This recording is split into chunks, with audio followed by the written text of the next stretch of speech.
to Kush News, the newscast of the African diaspora. I'm your anchor, Ochanda, daily bringing you the top stories from Africa and the Caribbean. Let's take a look at today's news on Monday, May 27th, 2024. Let's go to Burkina Faso, where the people make Traoré president. The military junta in Burkina Faso will retain power for another 5 years. The decision was announced after the signing of a new charter on Saturday. Acting President Ibrahim Traoré can run in any elections at the end of the transition period. The army has governed Burkina Faso since 2022, carrying out 2 coups that it said were justified in a large part. The country has been ravaged by a growing attack by extremists linked to Al-Qaeda. The violence has killed thousands and displaced more than 2 million people. After taking power, the coup leaders expelled French troops, diplomats, and have turned to Russia for military assistance. The junta had initially set out a goal of conducting elections to the country by the end of July of this year, but Traoré has repeatedly warned that holding elections will be difficult given the security situation. Those in Burkina Faso, let us know your thoughts on the military running for another 5 years, and congratulations to Ibrahim Traoré, another 5 years. Let's go to Egypt, where an exchange of gunfire has taken place. Egyptian soldiers have been involved in a shooting incident involving Israeli troops on the border near Rafah crossing. Egyptian and Israeli militaries are investigating what happened exactly. Tensions between Egypt and Israel have heightened since Israeli forces took control of the Gaza side of Rafah 3 weeks ago. Egypt is a strong supporter of Palestinians and has condemned Israel's military campaign in Gaza.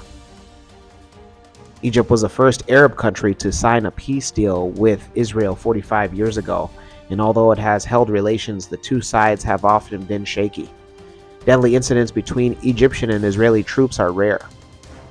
Hours before the shooting, Egypt's foreign ministry condemned an Israeli strike on Rafah, which killed at least 45 people, and accused Israel of targeting defenseless civilians.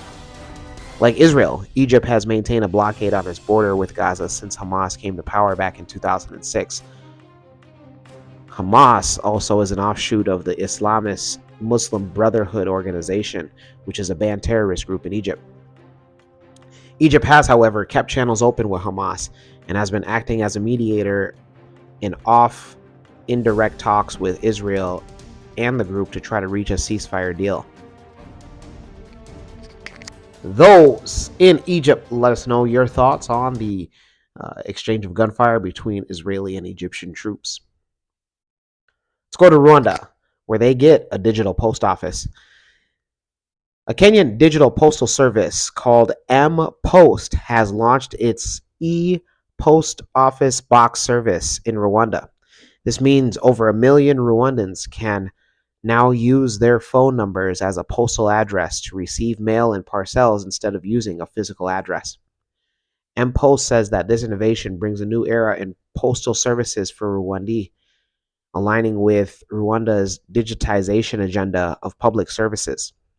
Currently, less than 1% of Rwanda is attached to a post office and is often characterized by long lines and limited accessibility. This electronic P.O. box system will enable Rwandan citizens to convert their mobile phone numbers into formal postal addresses.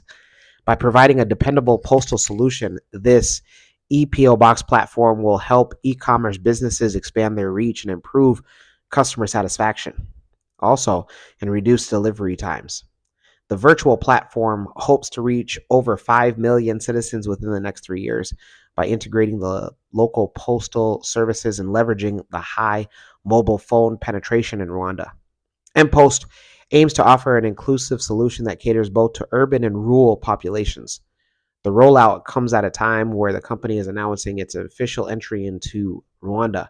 In November last year, the Kenyan startup announced that it was relocating its headquarters from Nairobi to Kigali. Startup also said in a statement that it was a strategic move in a significant shift with operational landscape and aligned with the business environment that Rwanda offers to tech startups. Those in Rwanda. Let us know on if you are looking to get your hands on a digital PO box address. That is pretty cool and pretty awesome, especially to hear about tech startups in Africa. When we come back, we'll have today's African proverb of the day. Don't go anywhere.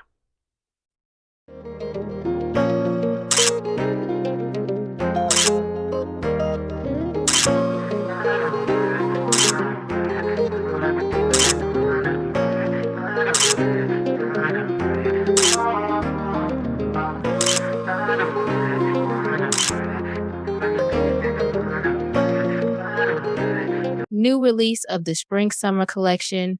Visit www.mccadero.com. Welcome back. Let's take a look at today's African proverb of the day, and it comes to us from Mauritania. And it reads, "He who loves money must labor." Once again, he who loves money must labor. Mauritanian proverb. Yeah. So for pretty obvious, you got to work to get money. But here's another side of it. For those jobs that usually aren't noble jobs or just jobs in general, like for instance, scamming. I know it's pretty controversial. For one, I mean, it's stealing money. But nonetheless, a scammer also has to commit labor. For instance, your personal information, like in the United States, your social security number or your tax ID number is not on a billboard somewhere. Somebody has to go and get that, and they have to perform labor, right? Or for instance, getting credit card numbers. Somebody has to go out and do the work. They're not just waking up and that's done for them. And so, even the petty jobs, those require labor. Taking a woman's purse and running away fast as possible. That takes labor as well. Taking stealing somebody's vehicle and taking it to a chop shop and scratching off the serial numbers. That requires labor to be committed. So, and any way that you look at it, you gotta get up and do the work.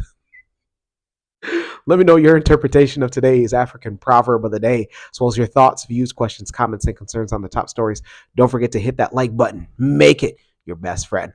For Kush News on Kush Convos TV, I'm Ochanda. We'll see you soon.